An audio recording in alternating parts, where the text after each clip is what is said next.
Welcome to Research Business Daily Report, made possible by RBDR's exclusive community on the crowdfunding platform Patreon.com.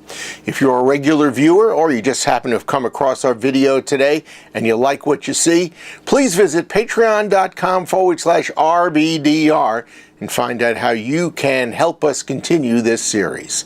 I'm Bob Lederer. Nike's new Kaepernick advertising campaign took something of a unique and new twist this week. The apparel company's announcement of its campaign's controversial choice of Kaepernick as the centerfold for it ran headlong into a highly charged political environment last month, and as a result, to say the least, there was much hullabaloo, pro and con, from opposite ends of the political spectrum. What neither Nike or anyone else could have foreseen, however, was a new variable, one that can theoretically wreak havoc on the acceptance of any campaign. While the left and the right were throwing their best verbal punches for and against Nike's adoption of Kaepernick, a new factor decided to weigh in. There's word that a good volume of the publicly stated disdain on social media did not come from American politicos. John Kelly, CEO of Graphica, says social media accounts linked to Russia's Internet Research Agency, which is engaged in online influence operations on behalf of Russian business and political interests, rolled out a disinformation campaign to, quote, amplify anti-Nike sentiment, end of quote. According to Kelly, he has figures that show that 7,000 or 8,000 Twitter accounts began tweeting about the campaign almost as soon as it came out.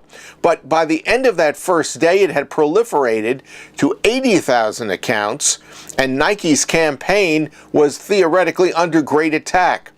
But Graphica says there's little doubt that the growth in the accounts is revealed to have been densely connected to those investigated by the Internet Research Agency. Kelly explained, quote, the Russians embed these sock puppet assets into natural political landscapes of the country where they're trying to influence.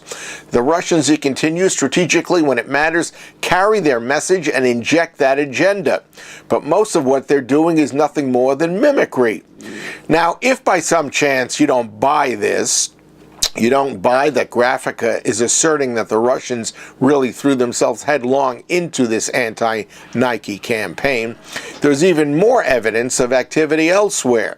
Although it is on a smaller scale, there is now news that the Russians jumped on the bandwagon with those who were heaping negative reviews for Star Wars: The Last Jedi a few years ago.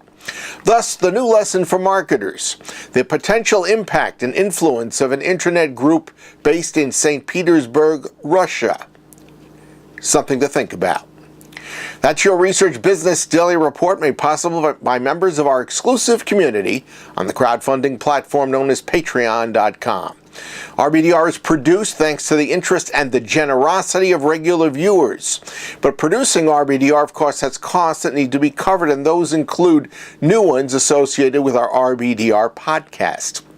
So, whether you're an individual or a company, no matter what the size of your company is or the type of research you do, whether you work on the client supplier or in a support service capacity in the research industry, and wherever you are located here on the planet Earth but involved in research, we hope that you will take very seriously our attempt for you to become a patron of RBDR.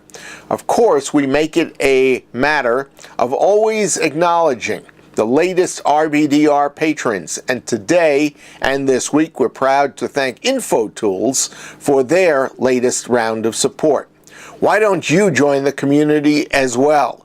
Visit patreon.com/RBDR, and you can select the level of patronage, small or large, that really is comfortable for you. Whatever that level may turn out to be, we want to say thank you. Have a great research day and the rest of your business week, and we hope everyone has a terrific weekend, and we'll look for you back here on Monday.